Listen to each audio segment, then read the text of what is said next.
What if I told you that the biggest threat to your marriage isn't your spouse? It's not their lack of emotional intelligence, and this is something that I thought personally in my own marriage for a long, long time.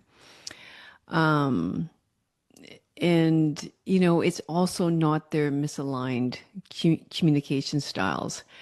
And that is something that I'm constantly hit with as a psychotherapist is, and someone who specializes in relationships is, it's all about communication. None of that is true. Okay. And if you stick with me in this video, I'll explain why. Oh, and then I should also mention another one is, like they don't get me.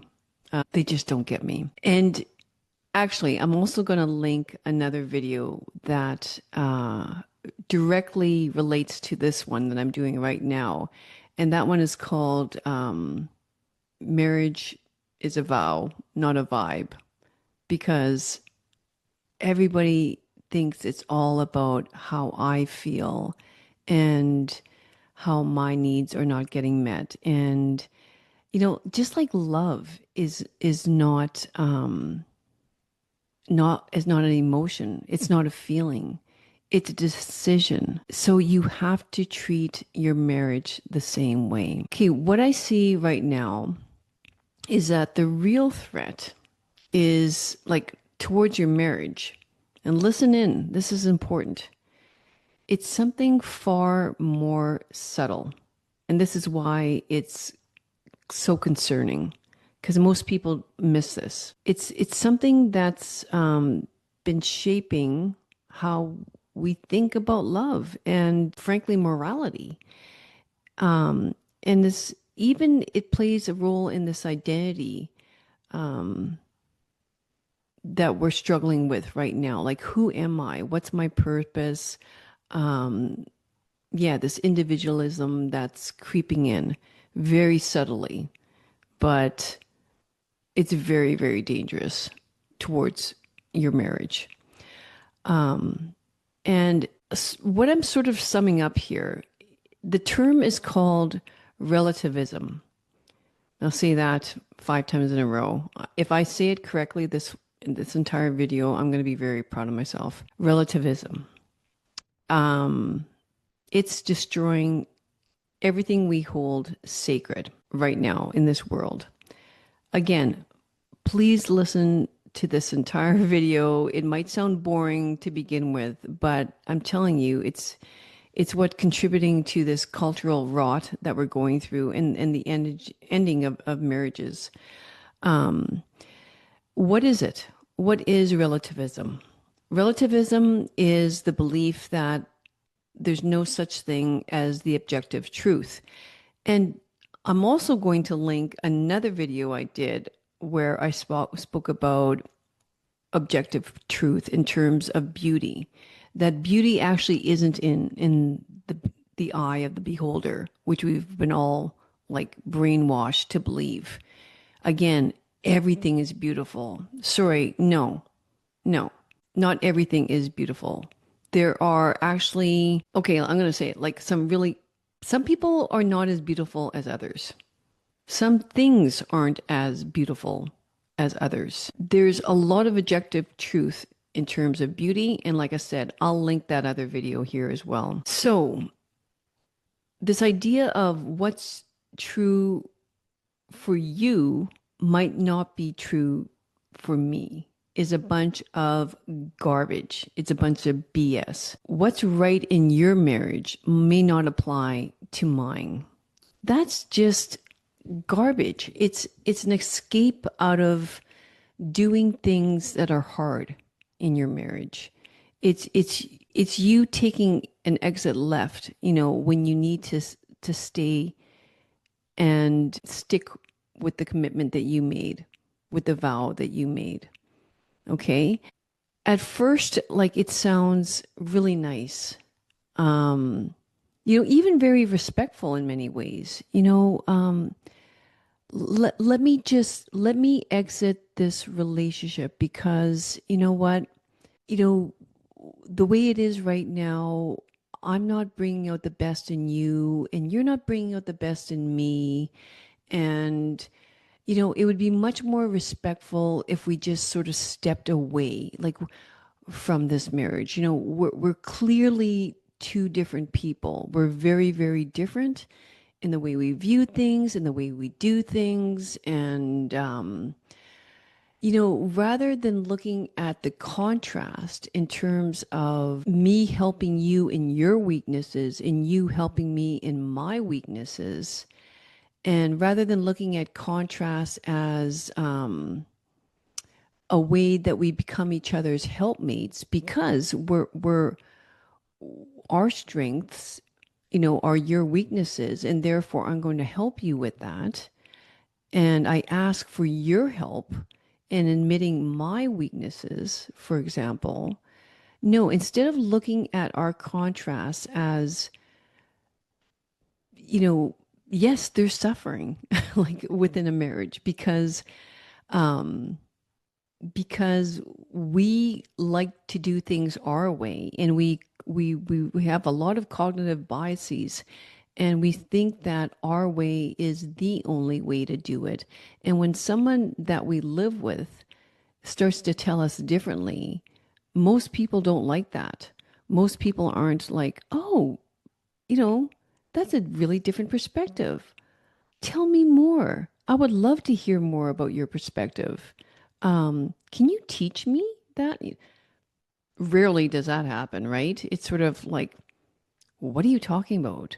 You know, that's not the way to do it, sort of thing. And this is why. And then we have to prove our point. And then we definitely have to be right. Heaven forbid we're wrong in how we look at things. That's cultural rot. That's marriage rot 101. You know, so like I say, it's all very subtle. It's sort of like there's sort of a half truth, It's sort of like, well, the kinder thing is, and that's Satan, by the way. He loves half truths. Like those are the voices we're hearing in our head, kind of going, maybe let's just very make this very peaceful. And because I'm this way and you're this way, it seems much more peaceful for the children that we exit this marriage because we both want peace. No, that's not the answer. The answer is to talk, to collaborate, to be kind and loving towards one another, to sacrifice for one another. That is what love is. And that is what peace is. And that is what you need to show your children. Even through troubled times, believe me, 5, 10, 15, 20 years down the road, when your children are adults and they look back at your marriage, your family, and they're going to say, you know what, mom and dad had some problems. I often remember mom and dad arguing, but you know what? They stuck with it, and they showed us what commitment was. And don't throw me these extreme cases either. Like I can just hear some people kind of going, well, so do you condone when, when a partner hits one another, or when a partner, no, let's not talk about extreme physical or emotional abuse, because typically that's not why 80% of the marriages end right now. I mean, no, like, I mean, of all the marriages there are, and all the marriages that are having trouble, 80% are more like these subtle things, these personality differences. 20% is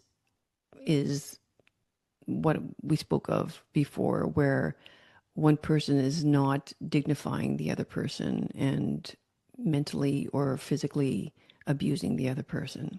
Okay, let's get back to the term relativism. When truth is relative, nothing is sacred anymore. The you know Not vows that you made to one another, not life.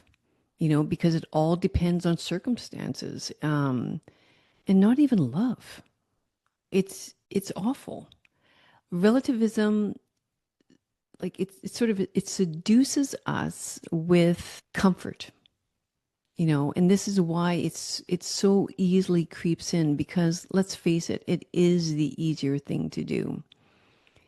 We want to feel comfortable, so then we make excuses in our heads about why we should be taking this other, well, the comfortable path, and not go on, yeah, the one that en- entails a little bit more suffering, the one that entails a little bit more sacrifice. It tells us we don't have to obey anything that doesn't feel right. This is how I feel, and I want to feel comfortable, and I don't want to, even entertain the way you see things, or your perspective, or what you would, you know, like me to do. It says, if you're unhappy, it's okay to redefine your life. It's okay to really upheaval the lives of your children, and face real financial devastation. Come on, guys, we need to fight for our marriages. It often promises truth is whatever brings you peace. No, as I said to you before, you're telling yourself it's going to make you more peaceful, but it's not. It's going to really, really be troubling in your heart. And you're going to have to live with that for a very, very long time. I've had women come to me years and years and years after their divorce. Like, for example, I have a 70-some-year-old woman right now that says, Luella, I know I should have stuck with it. I know now, after finding, what the truth actually is, and not what people were telling me. I should have stuck with it. I didn't have grounds enough to divorce my husband. Yeah. And it's sad, to think that you now need to live with that decision for the rest of your life. And you probably see, like I say, the devastation to your family because of it. It's a big, big decision, guys. It's not just a matter of, getting that civil divorce and, go on your merry way. It's obviously, how difficult that is, and the consequences it's going to cause for the rest of your life. I trust that the person that needs to hear this, video today is hearing it for a reason. And I hope it reaches your feed at the right time, that you might want to reconsider what you're doing, and again, how you're allowing your feelings to run your life right now, instead of seeking what's more objectively good and true. So think about that peace that you perceive is going to reach you. It's not real peace. It's more of permission that you're giving yourself in this time of suffering that you're doing. I'm not saying you're not suffering. I know you're suffering, but it's more of a permission that you're giving yourself. Permission to run when things get hard. Permission to call selfishness self-care. It's not self-care. It's selfishness. And it's permission to, I don't know, replace commitment with, again, this checklist of feelings that you have. Because, when you remove clarity, all you're left is with chaos. And this is what I mean by order. We have to always think of there being some sort of order, that we're striving for. We love it in our homes, don't we? We love order in our homes. We love things to be put where they should be put. Otherwise, I don't know about you, but I can't find a thing and it drives me insane. Um, Order is good. Order is structure. Order, is our guardrails in life. And there's a reason why we have it. There's a reason why there is laws. Laws are to protect us, not to harm us.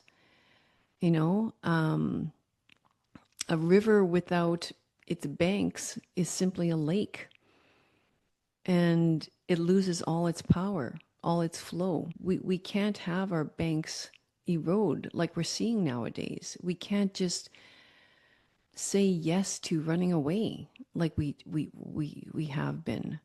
Guys, we see it all the time. I see it all the time as a marriage therapist and coach. The woman who says he's a good man, but I just don't feel like myself anymore. Like, what? He's a good man? If he's a good man, then stay with him. Like, that's what a good woman does, is stays with a good man. It's craziness. Again, I feel like I'm on the crazy train when I hear women talk like this. He's a good man, but I'm choosing to leave because I need to find myself. What? That makes no sense. And you're being absolutely selfish by saying that. Um, or let's face it. I mean, I'm not just speaking about women here. The man who leaves his family in pursuit of some sort of freedom, or power, or honor, or pleasure, or lust. Um, where he's more married to wealth than he is to his wife. The couple who promises forever and means until like it's forever until it like stops working for me. Yeah, I'll love you forever. I'll have your back forever unless, things get a little hard, and then maybe, we're going to need to call it quits. Because you deserve your peace and I deserve my peace. So, yeah. No, guys, that's not the way it works. It doesn't stop there. That's not what marriage is. Um, it's, let's face it, in terms of abortion and, you know, inconvenience and things like that, like a mother who ends a pregnancy and calls that empowerment, my body, my choice. What? Again, like it's become it's just so slowly eroding our culture. It's become normalized. The teenager who believes feelings determine biology. I don't feel like a boy. I don't feel like a woman. Therefore, I have the right to change my body. No, no. That's not the way it works. You know, a culture that says like follow your heart, even if it leads you straight off a cliff and you're making decisions that you can never change again for the rest of your life. You're traumatizing yourself if you believe this is what's right. You're bypassing some suffering and pain now to be suffering for the rest of your life when you make those sort of decisions. And this didn't start on TikTok. It began in philosophy classrooms, really. It's in our universities too. It's Nietzsche, it's Marx, and it's Foucault that taught us that morality is a social construct, that God is dead, and identity is fluid, and authority like is oppressive. Come on. I mean, none of this is new. We've just allowed us to like it just slowly seep into our culture. When you rip God out as your anchor, you're left floating in a sea of feelings. My God, my gosh, like no, no, you need order. You need definition in your life. You need structure. I've worked with people that have no structure in their lives, that wake up in the morning, that have no job. And it's absolutely, it's horrible. No structure, no purpose, no order, no nothing, no map, no compass, just vibes. I'm just going on my feelings.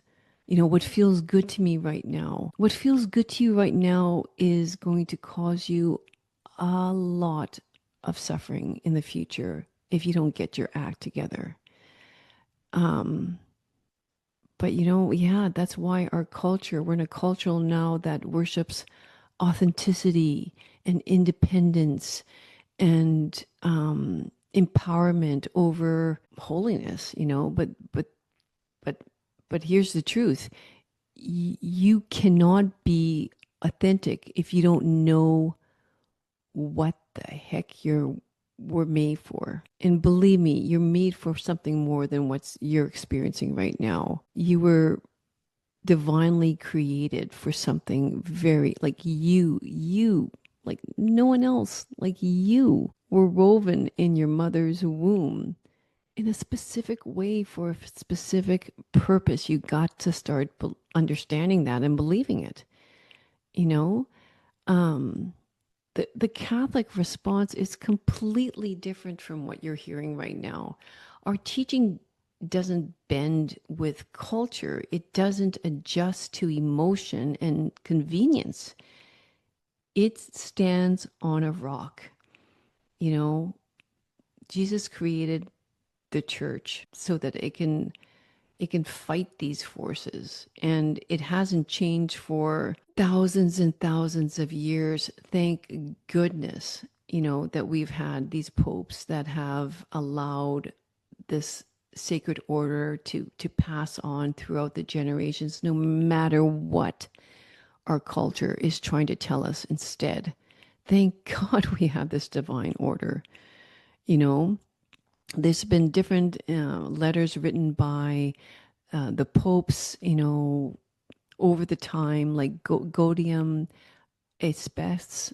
I'm probably not pronouncing the Latin name well, but I've been reviewing these, and that one specifically tells us man cannot fully find himself except through a sincere gift of self. And Aquinas reminds us, to love is to will the good of the other. That makes so much sense when you get it. Casti Connubii teaches us that marriage is not man-made. It's not it's not something that man designed. It's something that God designed. And therefore man can't end it. You know, Civil law can give us permission to end it, but if we're truly thinking it as the way God designed it, we should never, unless the worst and worst of circumstances, run away from it. We have to understand, guys, that objective truth doesn't imprison us. It frees us. It makes us more powerful. Freedom isn't the ability to do whatever I want. Oh, I heard that saying so much. I get to do whatever I want whenever I want. To me, that's what true freedom is. If you believe that, it's going to be the end of you. It's not that. You know, Freedom is the power to do what is right, even when it's hard, especially when it's hard. So, what can we do? Well, we can rebuild, not from ambition, but from sacrifice. We root ourselves in truth, not cultural trends. Doesn't that feel great to know that we have a good root system, that we're not going to wave in the wind, fall down in the winds? You know, when we root ourselves in truth, we have a super strong foundation, guys, that culture can't play with. Just because we're getting pressure from our neighbor or our peers, or when when everybody else is telling you you're wrong, we have something very, very strong, our foundations, to bring us back to the truth. We recommit, to the people we vowed to love, right? Even when it costs us something, even when it hurts to sacrifice what the sacrifices we make. Because guys, truth is not a feeling, okay? If you get anything from this video, please be it that. Truth is not a feeling. It's not a vibe. And love is not like an escape route, you know? Um, it's to will the good of another. It is a choice. It's a decision. And quite frankly, it's often a cross. Um, but you have to see it as a resurrection. Okay. So let's just, close this off by me saying, if this message stirred something up in you, don't just push it aside. You were meant to hear it. You were meant to listen to this. It wasn't just a random thing that popped up in your feed. I want you to ask yourself some hard questions. Okay.